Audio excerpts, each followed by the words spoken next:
പുറപ്പാട് പുസ്തകം അധ്യായം 3. മോശയെ വിളിക്കുന്നു. മോശ തൻ്റെ അമ്മായിയപ്പനും മിദിയാനിലെ പുരോഹിതനുമായ ജത്രോയുടെ ആടുകളെ മേയിച്ചു കഴിയുകയായിരുന്നു. അവൻ മരുഭൂമിയുടെ മറുഭാഗത്തേക്ക് ആടുകളെ നയിക്കവേ ദൈവത്തിൻ്റെ മലയായ ഹോറബിൽ എത്തിച്ചേർന്നു. അവിടെ ഒരു മുൾപടർപ്പിൻ്റെ മധ്യത്തിൽ നിന്ന് ജ്വലിച്ചുയർന്ന അഗ്നിയിൽ കർത്താവിൻ്റെ ദൂതൻ അവന് പ്രത്യക്ഷപ്പെട്ടു. അവൻ ഉറ്റുനോക്കി. മുൾപടർപ്പ് കത്തി ജ്വലിക്കുകയായിരുന്നു, എങ്കിലും അത് എരിഞ്ഞു ചാമ്പലായില്ല. അപ്പോൾ മോശ പറഞ്ഞു, ഈ മഹാദൃശ്യം ഞാൻ അടുത്തു ചെന്ന് ഒന്ന് കാണട്ടെ. മുൾപടർപ്പ് എരിഞ്ഞ് ചാമ്പലാകുന്നില്ലല്ലോ. അവനത് കാണുന്നതിന് അടുത്തു ചെല്ലുന്നത് കർത്താവ് കണ്ടു. മുൾപടർപ്പിന്റെ മധ്യത്തിൽ നിന്ന് ദൈവം അവനെ വിളിച്ചു, മോശേ മോശേ. അവൻ വിളി കേട്ടു, ഇതാ ഞാൻ. അവിടുന്ന് അരുളി ചെയ്തു, അടുത്തു വരരുത്, നിന്റെ ചെരുപ്പഴിച്ചു മാറ്റുക. എന്തുകൊണ്ടെന്നാൽ നീ നിൽക്കുന്ന സ്ഥലം പരിശുദ്ധമാണ്. അവിടുന്ന് തുടർന്നു, ഞാൻ നിന്റെ പിതാക്കന്മാരുടെ ദൈവമാണ്, അബ്രാഹത്തിന്റെയും ഇസഹാക്കിന്റെയും യാക്കോബിന്റെയും ദൈവം. മോശ മുഖം മറച്ചു. ദൈവത്തിന്റെ നേരെ നോക്കുവാൻ അവന് ഭയമായിരുന്നു. കർത്താവ് വീണ്ടും അരുളി ചെയ്തു, ഈജിപ്തിലുള്ള എൻ്റെ ജനത്തിന്റെ ക്ലേശങ്ങൾ ഞാൻ കണ്ടു. മേൽനോട്ടക്കാരുടെ ക്രൂരത കാരണം അവരിൽ നിന്ന് ഉയർന്നു വരുന്ന രോദനം ഞാൻ കേട്ടു. അവരുടെ യാതനകൾ ഞാൻ അറിയുന്നു. ഈജിപ്തുകാരുടെ കയ്യിൽ നിന്ന് അവരെ മോചിപ്പിക്കാനും അവിടെ നിന്ന് ക്ഷേമകരവും വിസ്തൃതവും തേനും പാലും ഒഴുകുന്നതുമായ ഒരു ദേശത്തേക്ക് കനാന്യർ, ഹിത്യർ, അമോര്യർ, പെരീസ്യർ, ഹീവ്യർ, ജബൂസ്യർ എന്നിവർ അധിവസിക്കുന്ന സ്ഥലത്തേക്ക് അവരെ നയിക്കാനുമാണ് ഞാൻ ഇറങ്ങി വന്നിരിക്കുന്നത്. ഇതാ, ഇസ്രായേൽ മക്കളുടെ നിലവിളി എൻ്റെ അടുത്ത് എത്തിയിരിക്കുന്നു. ഈജിപ്തുകാർ അവരെ എപ്രകാരം മർദ്ദിക്കുന്നുവെന്ന് ഞാൻ കണ്ടു. ആകിയാൽ വരൂ, ഞാൻ നിന്നെ ഫറവോയുടെ അടുക്കിലേക്ക് അയക്കാം. നീ എൻ്റെ ജനമായ ഇസ്രായേൽ മക്കളെ ഈജിപ്തിൽ നിന്ന് പുറത്തു കൊണ്ടുവരണം.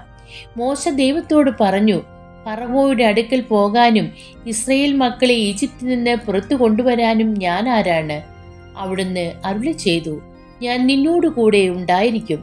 ഞാനാണ് നിന്നെ അയക്കുന്നത് എന്നതിന് ഇതായിരിക്കും അടയാളം. നീ ജനത്തെ ഈജിപ്തിൽ നിന്ന് പുറത്തു കൊണ്ടുവന്ന് കഴിയുമ്പോൾ ഈ മലയിൽ നിങ്ങൾ ദൈവത്തെ ആരാധിക്കും. മോശ ദൈവത്തോട് പറഞ്ഞു, ഇതാ ഞാൻ ഇസ്രായേൽ മക്കളുടെ അടുക്കൽ പോയി നിങ്ങളുടെ പിതാക്കന്മാരുടെ ദൈവം എന്നെ നിങ്ങളുടെ അടുത്തേക്ക് അയച്ചിരിക്കുന്നു എന്ന് പറയാം. എന്നാൽ അവിടുത്തെ പേരെന്തെന്ന് അവർ ചോദിച്ചാൽ ഞാൻ എന്തു പറയണം? ദൈവം മോശയോട് അരുളി ചെയ്തു, ഞാൻ തന്നെ. ഇസ്രായേൽ മക്കളോട് നീ പറയുക, ഞാനാകുന്നവൻ എന്നെ നിങ്ങളുടെ അടുത്തേക്ക് അയച്ചിരിക്കുന്നു. അവിടുന്ന് വീണ്ടും അരുളി ചെയ്തു, ഇസ്രായേൽ മക്കളോട് നീ പറയുക, നിങ്ങളുടെ പിതാക്കന്മാരുടെ ദൈവമായ കർത്താവ്, അബ്രാഹത്തിന്റെയും ഇസഹാക്കിന്റെയും യാക്കോബിന്റെയും ദൈവം എന്നെ നിങ്ങളുടെ അടുത്തേക്ക് അയച്ചിരിക്കുന്നു. ഇതാണ് എന്നേക്കും എൻ്റെ നാമധേയം. അങ്ങനെ സർവപുരുഷാന്തരങ്ങളിലൂടെയും ഈ നാമധേയത്താൽ ഞാൻ അനുസ്മരിക്കപ്പെടണം.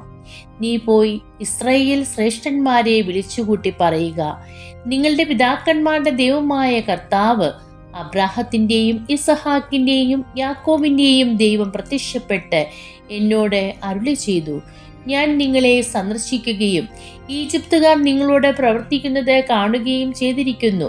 നിങ്ങളെ ഈജിപ്തിലെ കഷ്ടതകളിൽ നിന്ന് മോചിപ്പിച്ച് കനാന്യർ, ഹിത്യർ, അമോര്യർ, പെരീസ്യർ, ഹീവ്യർ, ജബൂസ്യർ എന്നിവരുടെ നാട്ടിലേക്ക് തേനും പാലും ഒഴുകുന്ന ദേശത്തേക്ക് കൊണ്ടുപോകാൻ ഞാൻ നിശ്ചയിച്ചിരിക്കുന്നു.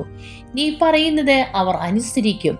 ഇസ്രായേൽ ശ്രേഷ്ഠന്മാരോടൊന്നിച്ച് നീ ഈജിപ്തിലെ രാജാവിന്റെ അടുക്കൽ ചെന്ന് പറയണം, ഹെബ്രായരുടെ ദൈവമായ കർത്താവ് ഞങ്ങളെ സന്ദർശിച്ചിരിക്കുന്നു.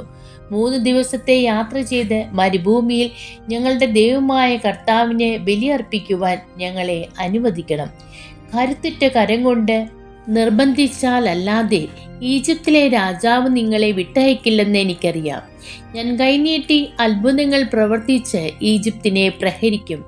അപ്പോൾ അവൻ നിങ്ങളെ വിട്ടയക്കും. ഈജിപ്തുകാരുടെ ദൃഷ്ടിയിൽ ഈ ജനത്തോട് ഞാൻ ബഹുമാനമുളവാക്കും. അങ്ങനെ നിങ്ങൾ പുറപ്പെടുമ്പോൾ ഒന്നുമില്ലാത്തവരായി പോകേണ്ടി വരില്ല.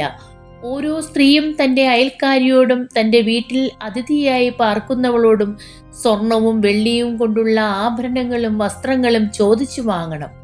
അവ നിങ്ങളുടെ പുത്രി പുത്രന്മാരെ അണിയിക്കണം. അങ്ങനെ നിങ്ങൾ ഈജിപ്തുകാരെ കൊള്ളയടിക്കണം. ദൈവമേ, സ്തുതി അങ്ങേക്ക് യോഗ്യമാകുന്നു.